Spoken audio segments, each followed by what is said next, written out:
Hi guys, it's a beautiful Saturday once again and welcome back to Dexter's World channel. I'm so happy this morning because I have just noticed that our selected koi for breeding had been ready already for breeding. I saw the tummy of this Otsuri koi and Shiro Otsuri to be exact. And I can see that they are already about to lay their eggs, and this would be the content for our next vlog. And aside from this, we are trying our best to improve this facility. I am planning to uproot this fine tree and bring that to the farm so that we can utilize this place. So this is gonna be an area of our flower horns that would be somehow be visited by our visitors. And this is one of the exciting moments that we can show to this channel or to our followers and subscribers, because we're gonna turning this place into paradise. Literally, we will do a lot of improvements here, and we are also removing all the cover from the pond, on top of the pond, because we wanted to expose the fish to the sunlight. And this is what we observe when we're gonna expose our goldfish, even Japanese koi, or whatever type of fish, to the sunlight. They will certainly improve their health and improve their colors. So that's basic, of course. So maybe the question that you will ask is, what about the indoor aquarium?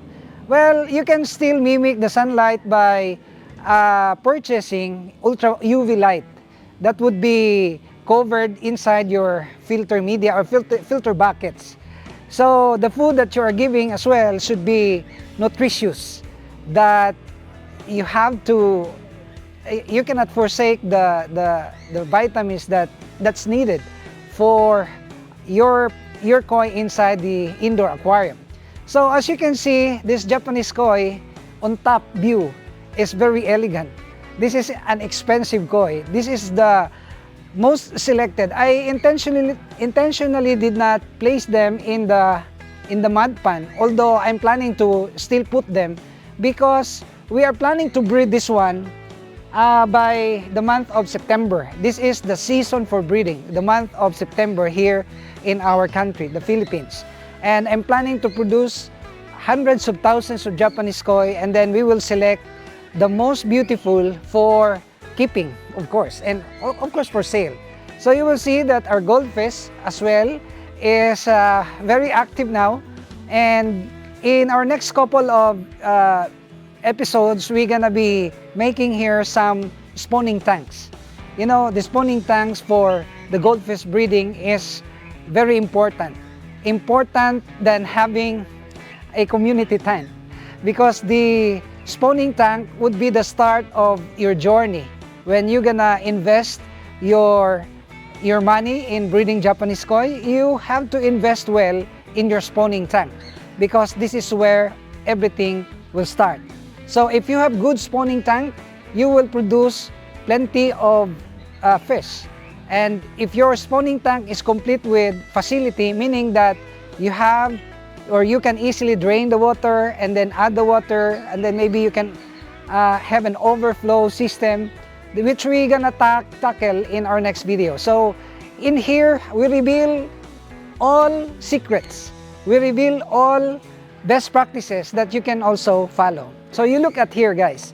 This Japanese koi had been conditioned for 2 weeks already.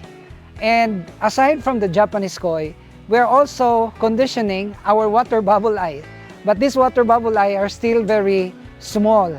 I mean, they are still very young, that they are not yet good for breeding. And maybe you will ask, how young is young? Well, this is young as 2 months, you know, the age of this is 2 months, 2 to 3 months old. And then if they will reach the 6 months, maybe that's on December, we're gonna have a massive breeding for this, goldfish. You know, I would like to mimic some breeders or imitate some breeders in Thailand. You know, I have chatted some breeders in Thailand, and I can relate what they're talking about. It only needs focus, It only needs attention and, of course, quality breeders. Because if you have all the focus and attention but your breeder is not good, then there is no way that you can also produce good offsprings. This is what we are going to do. Well, I have learned a lesson from the Thai people, because these Thai people, when they do projects, they really would love to pour in 100% concentration. So, well, our Filipino traits are also good. But personally, I can sense that we lack of concentration, meaning that we're easily discouraged when the market is not good, so we will stop. When there is a trial, meaning that all of your fish have died, you will stop. So this is not good. So in no way we can really prosper. So these Thai people, and shout out to the Thai people, I have known some personally, and they really are dedicated to what they're doing.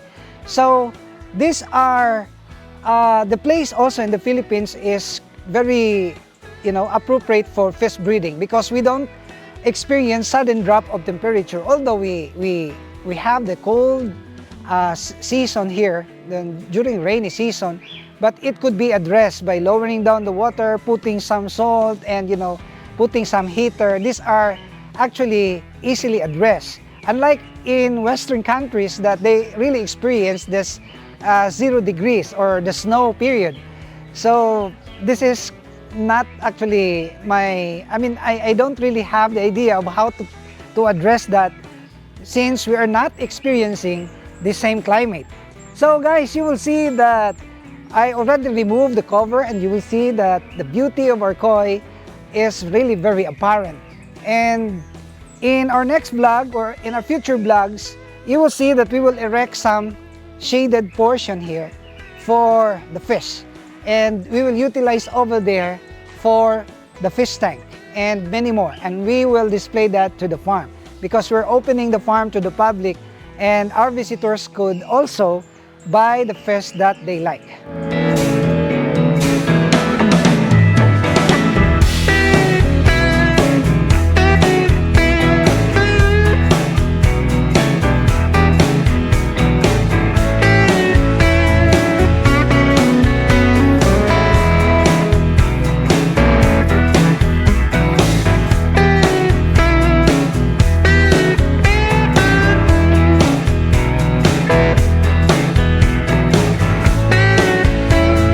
And what about this million fish? I am so, I can still recall, I'm reminiscing the past. I can still recall that there is one video about guppy that reached up to more than 5 million views, and many people have expressed, their desire to also have this type of fish, this million fish, as we call this guppy fish, and we are reviving that. So far so good. We have a tank of guppies, full of guppies. We also have tank full of bubble eye fish. We have a tank full of orandas, and even this rancho fish. And maybe in the next vlog, we can also show you some red cups and pearl scale. That would be also an import fish from the other country I have mentioned earlier.